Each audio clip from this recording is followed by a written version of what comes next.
Le développement des affaires 1, de l'idée à la mise en marché. Donc, une fois que vous avez une idée, qu'est-ce que vous pouvez faire avec? Qu'est-ce qui vaut le plus la peine de faire pour que vous puissiez parcourir tous les obstacles pour vous rendre jusqu'à des clients qui vont vous payer pour votre offre de produits-services. Ça vous dit? Venez voir qu'est-ce qu'il en est. Quel est le but du cours? Le but est de développer chez vous des compétences de base en développement des affaires afin que vous puissiez être en mesure de structurer plus systématiquement votre projet d'affaires de l'idée à la vente. Qui peut en bénéficier? Toute personne ayant ou non une idée pour réaliser un projet d'affaires et qui cherche à réduire son risque, à optimiser ses efforts et à augmenter ses probabilités de succès. Le parcours d'apprentissage, autant pour ceux qui vont s'inscrire au cours gratuit que ceux qui vont s'inscrire au cours payant, vous aurez à lire des lectures proposées à chaque semaine.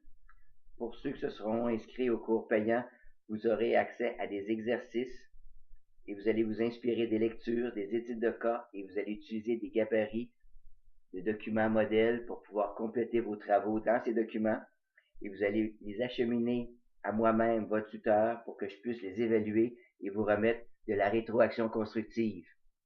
Pour ceux qui auront réussi au-dessus du seuil de passage, nous vous émettrons un certificat d'accomplissement. Les outils pédagogiques que vous pourrez utiliser tout au long du cours, autant pour ceux qui se seront inscrits à la version gratuite que payante, vous aurez accès aux diaporamas, aux articles, aux études de cas. Pour ceux qui se seront inscrits à la version payante, vous pourrez compléter les exercices dans les gabarits.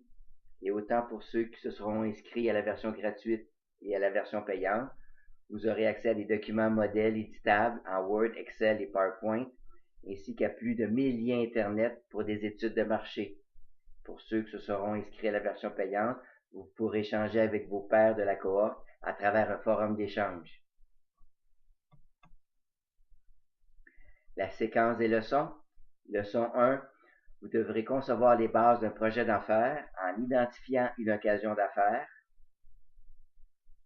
Leçon 2. Vous devrez élaborer une vision de l'exploitation de votre opportunité d'affaires et vous devrez définir un but et des objectifs de réalisation.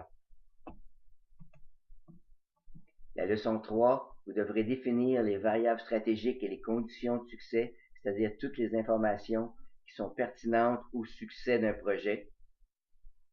Vous devrez aussi choisir un modèle d'affaires pertinent et viable parmi plusieurs modèles d'affaires possibles. Vous devrez retenir celui ou ceux qui sont le plus pertinents et viables pour votre projet d'affaires. À la leçon 4, vous devrez vous assurer qu'un projet d'affaires puisse être viable en validant et en éprouvant la faisabilité d'un prototype de projet d'affaires. Et vous devrez planifier soigneusement la réalisation d'une offre, d'un produit ou d'un service en élaborant le plan de réalisation des activités selon un échéancier. Leçon 5. Vous devrez réaliser une offre avec diligence et efficacité en exécutant le plan de développement d'une offre de produit ou de service. Et à la leçon 6, vous devrez tester le prototype de votre offre pour s'assurer de sa viabilité. À la leçon 7, vous devrez évaluer de façon valide et précise la satisfaction de la clientèle que vous aurez sollicitée jusqu'à ce moment-là en utilisant un gabarit de questionnaire de satisfaction de la clientèle, ainsi qu'à la leçon 8. À la leçon 9, vous devrez vendre efficacement votre offre de produit ou de service en élaborant un plan de vente, en définissant les tactiques de vente et à la leçon 10, en élaborant les arguments de vente et en présentant votre offre de façon convaincante. Est-ce que vous êtes prêts? Alors, go! Et bonne chance, j'ai bien hâte de recevoir vos travaux pour une évaluation constructive.